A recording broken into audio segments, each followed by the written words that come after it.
Kami kelompok 3 mikroekonomi, saya Usep, kemudian bersama Sri Juli, Miss Bahol, Fathu, dan Adik Ayu akan mempresentasikan tentang imperfect competition market.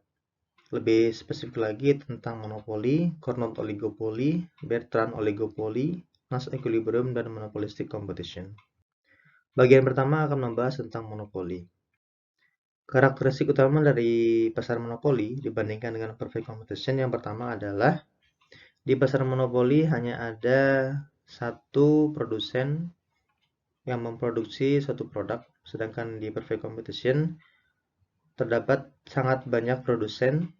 Kemudian yang kedua, di pasar monopoli terdapat barrier untuk perusahaan lain masuk ke pasar monopoli, sedangkan di perfect competition perusahaan lain dapat bebas untuk masuk dan keluar.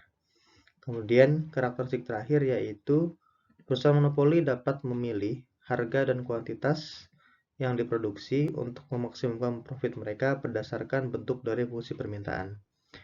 Sedangkan di perfect competition, perusahaan bersifat price taker. Selanjutnya kaitan antara harga dan elastisitas permintaan. Sebelum menjawab kaitan tersebut, kita lihat bahwa harga di pasar monopoli adalah inverse dari fungsi permintaan. Dan profit, yaitu perbedaan antara revenue dan cost. Kemudian dengan first order condition, kita dapat kondisi profit maximization di mana marginal revenue sama dengan marginal cost.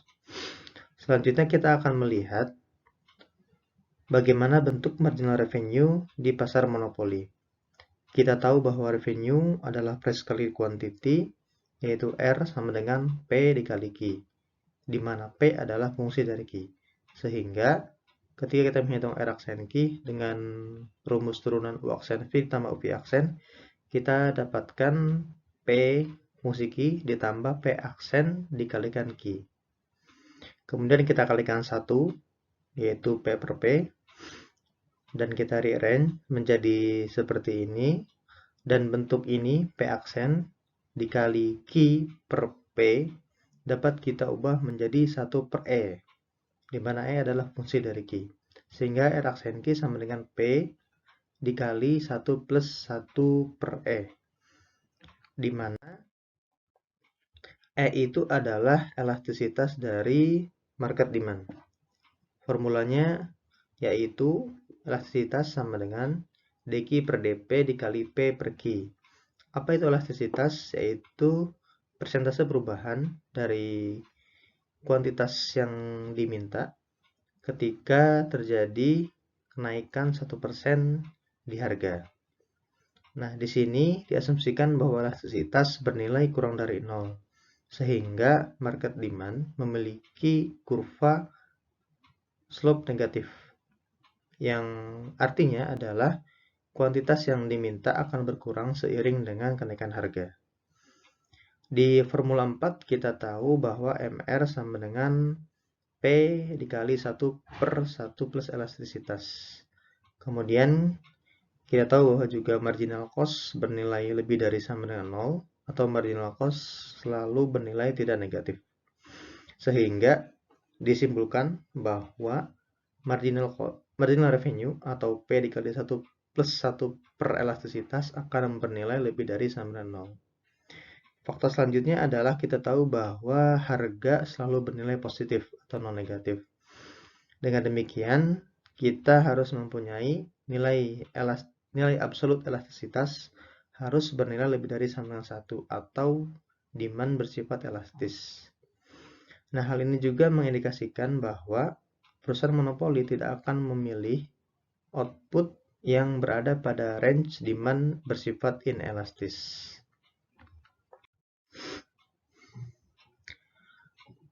Dari persamaan sebelumnya, kita tahu bahwa MR sama dengan MC. MR tadi kita dapat bahwa P dikali 1 plus 1 per elastisitas. Kemudian di rearrange, sehingga 1 per elastisitas sama dengan MC per P dikurang 1. Kemudian selanjutnya sampai kita dapatkan di persamaan 7, yaitu 1 per nilai absolut elastisitas sama dengan P dikurang MC per P. Nah, nilai ini atau bentuk ini disebut juga sebagai markup. Markup apa? Yaitu markup dari harga dibandingkan dengan marginal cost. Dan nilai markup ini bergantung pada nilai dari elastisitas demand yang dihadapi oleh perusahaan. Inilah kaitan antara harga dengan elastisitas demand.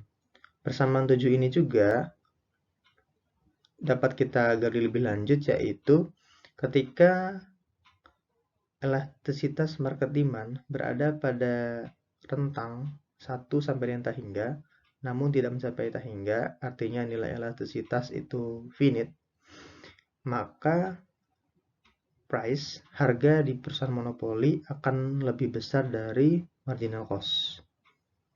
Nah, sebagai contoh, katakanlah nilai absolut elastisitas bernilai 10, maka markup yang bentuk di formula 7 akan bernilai 1 per 10. Kemudian jika absolut elastisitas bernilai 2, maka markup sama dengan setengah. Nah, dari sini dapat disimpulkan bahwa persentase markup akan semakin besar, di mana seiring dengan nilai absolut elastisitas semakin mendekati 1. Inilah kaitan antara harga dan demand elastisitas. Nah, ini equilibrium dari pasar monopoli secara grafik dan rangkuman dari penjelasan sebelumnya.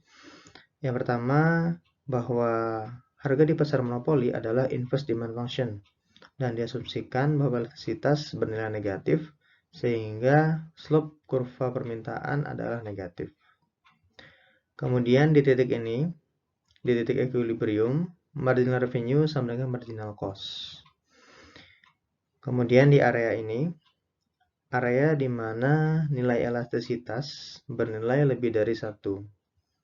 Hal ini menyimpulkan bahwa akan membuat marginal revenue bernilai lebih dari 0, sehingga perusahaan akan memilih outputnya pada range berikut. Bagaimana sebaliknya? Ketika nilai elastisitas kurang dari 1, maka nilai marginal revenue akan bernilai kurang dari 0. Dan kita tahu bahwa marginal cost akan selalu bernilai positif atau lebih dari 0. Hal ini akan menyebabkan titik keseimbangan tidak akan pernah bertemu pada range berikut. Dengan demikian dapat kita simpulkan bahwa perusahaan monopoli tidak akan pernah memilih outputnya pada range berikut atau pada range elastisitas kurang dari 1. Demikian penjelasan untuk pasar monopoli.